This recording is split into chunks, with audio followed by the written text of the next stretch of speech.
Hello everyone, this is Shannon from That's So Po, and today I am doing my wrap-up of my August reading month, which focused on Jewish and Muslim heritage. So this month, August, was really busy because I went to Worldcon, which meant that I only ended up finishing 5 of the books that had been on my TBR, but I did read 2 other things as well. First, I'll talk about the Jewish heritage books that I read. The first one was Night by Elie Wiesel. This is a memoir of Elie Wiesel's time in the concentration camps during the Holocaust in World War II. It is a very powerful, very moving, emotional read, and it really focuses a lot on that experience of trauma of going through as a teenager, losing his whole family, losing really his community, his belief in himself, in his faith, in really humanity in general. It's very emotional, very powerful, and I really got a lot out of it.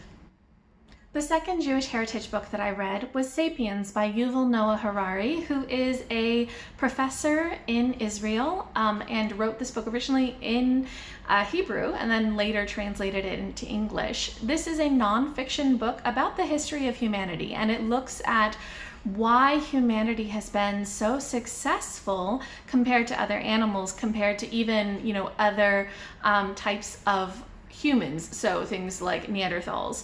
And he really makes the case that the reason why Homo sapiens has been able to do so much and to dominate the earth really is because of this idea of collaboration, this idea that we have had a cognitive revolution where we can all believe in things together, and through that joint belief we can accomplish really big goals. So whereas normally humans would just be in small bands of maybe 20 people, when you bring everyone together with shared beliefs, they can coexist in much larger systems and cooperate on much larger scales. So things like religion is maybe an earlier form of this sort of collaboration, but in recent centuries, things like nationalism or capitalism or liberalism or any of these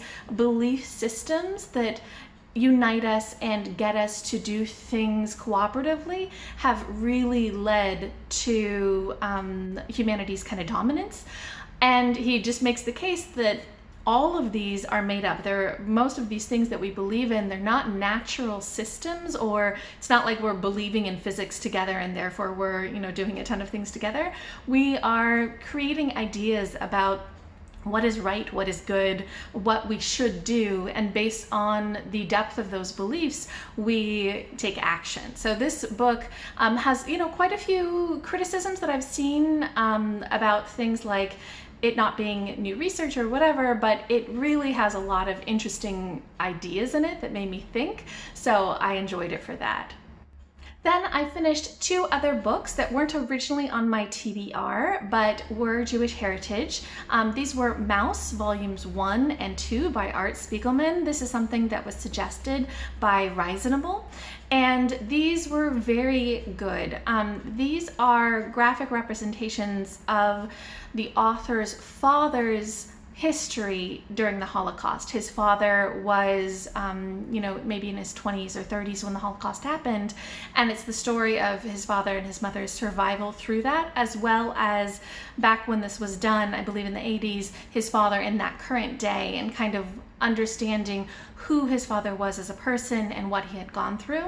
And Reasonable had suggested that I read this when I had said Night was on my list, and I'm really glad that they did, because Mouse provides much more detail about what actually happened, how the Jewish community was slowly, bit by bit eroded and their rights were taken away, and then kind of the details of everything that went on for the author's father during the Holocaust. So there was a lot of detail in this, and it was a really well-told story.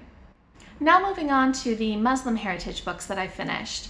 I finished 3 different ones. So one of them was A Very Large Expanse of Sea by Mafi. This is a YA contemporary romance that focuses on Shirin, a a Muslim high school teenager who is really struggling in America. She's American, she was born in America, but she feels very isolated and feels very judged. This book takes place a year after 9/11, so there's a lot of kind of anti-Muslim sentiment, and she feels like she stands out a lot because she wears a hijab, and there's a lot of microaggressions directed against her on a daily basis that she really struggles with. And she ends up falling in love, developing a relationship with sort of the all-American kind of sports star at her high school, and that causes a lot of reaction in the community, and this book sort of just explores a lot of that. It's really quite well written and very engaging, and really presents this from her perspective, so I thoroughly enjoyed that. Next, I finished a poetry collection, If They Come For Us by Fatimah Asghar. And this poetry collection I thought was really strong. It did such a great job of presenting Asghar's identity, their struggles with sort of being American but also being the sort of Pakistani American, their issues with the demands of their culture and the demands of American culture, feeling that, you know, they don't necessarily fit into either, feeling the pull of both. And it also does a really neat job of exploring some of the history of like the Pakistan-India partition. And all of it's done in really interesting formats, in really powerful language. So I thought this was a good collection. And lastly, I finished I Am Malala by Malala Yousafzai and Christina Lamb. This is Malala's memoir, and she is an advocate for girls' education who grew up in Pakistan and was subjected to kind of targeting by the Taliban for the work that she's doing promoting girls' education, and she was shot because of that, shot in the face. And because of that, you know, she has gained even more recognition worldwide and has been able to spread her message and really advocate for girls' rights, women's rights, and education. So now I'd like to talk about some of the themes that I noticed going throughout all of these books, and there definitely were some things that I saw popping up again and again. So the first one that I want to talk about is this idea of micro and macro aggressions. So pretty much all of the stories focused on the way that people are treated, the way that they are treated as other, the way that they face people treating them poorly, they face oppression, they face persecution, and this goes from the obvious things like the Holocaust. So in Night and Mouse, the characters faced genocide. This is pretty extreme in terms of the oppression and persecution. But even in less extreme things, we see this in all of these books. So in A Very Large Expanse of Sea, it starts with Shireen facing things like, you know, starting at a new school and a teacher saying, oh, shouldn't you be in the ESL class? When, you know, she was born in the US, her English is fine. So those sorts of things. Or in If They Come For Us, there was a microaggressions bingo card. And also there's this idea that it's not necessarily even one group against another, but that kind of oppression can happen with extremist views within your own culture. So for example, for I Am Malala, you know, Malala was or is Muslim, but the Taliban is a much more extreme form of Islam, and really the Talibanization of her area in Pakistan meant that there was a lot of oppression of her and her father and people with their views. So just any sort of way that people will force others to conform to their views or punish them for having different views, that came up again and again. Everything from the micro to genocide, really. That was a big theme in all of these books. Relatedly, another theme was really resilience. Because all of these books focus on people who have faced so much aggression, a lot of their story is about resilience, is about surviving when, you know, people are treating them horribly, or just about standing up for themselves and saying, this is who I am and you need to respect me and treat me appropriately. So obviously the Holocaust survival stories of Night and Mouse focused on this. The these memoirs are intense because the amount of resilience, the amount of will to survive that was needed to get through those experiences was really, really extreme. And it took a lot out of the people as well. But in the other books too, there's a lot about resilience. For Malala in I Am Malala, you know, she didn't stop speaking out about girls' education even after she was shot. You know, that didn't intimidate her, and she said, no, I'm going to keep doing it, even though that meant that she's now unable to return to her home, to Pakistan, because of it. It's too dangerous.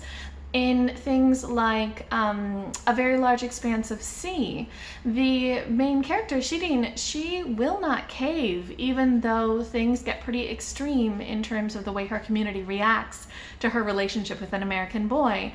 And she refuses to be intimidated, and even grows and learns to not hide away and isolate herself so much because of it, and just says, no, this is who I am and I need to be accepted.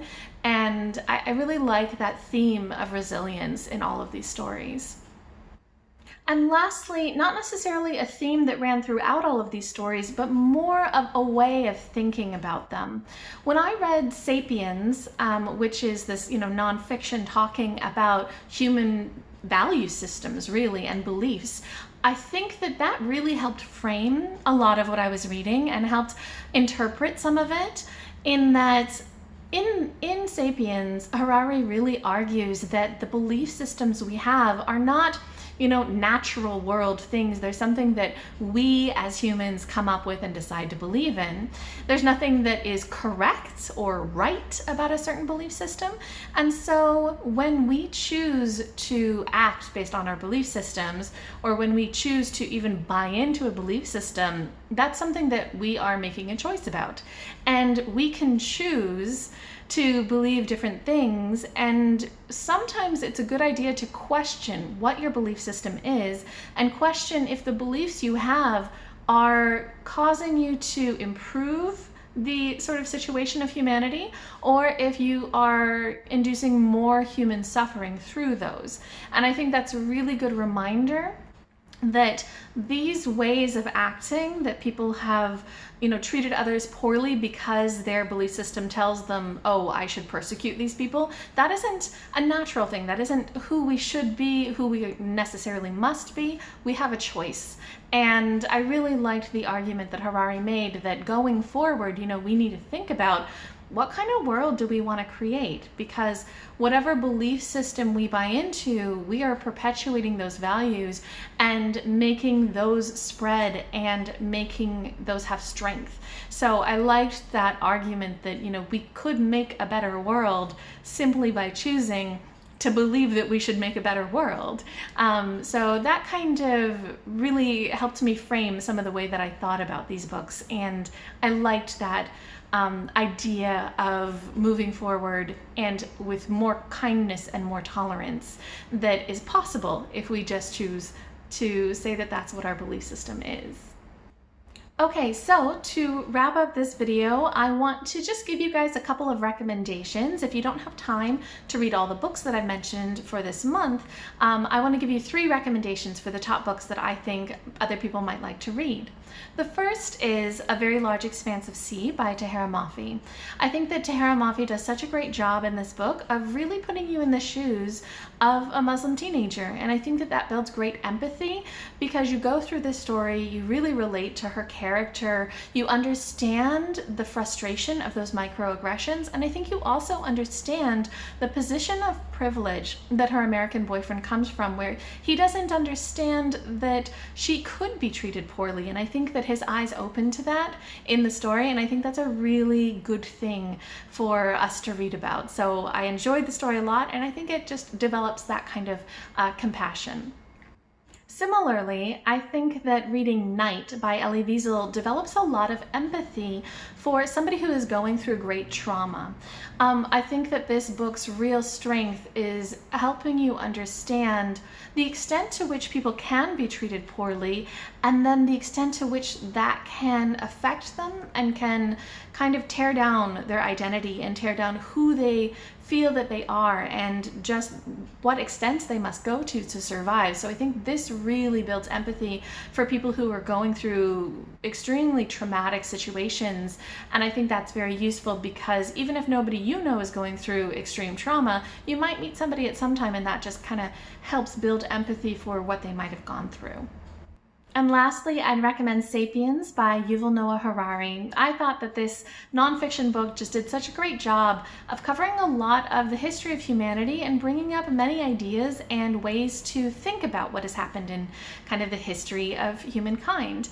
I just really enjoyed what I got out of it, and I think that for a lot of people it could do the same. Okay, so that wraps up what I read for Jewish and Muslim heritage. If anybody else has read any of these books, I'd love to hear what you thought in the comments down below. Or if you have any recommendations for me for other books that I should pick up, go ahead and leave them there.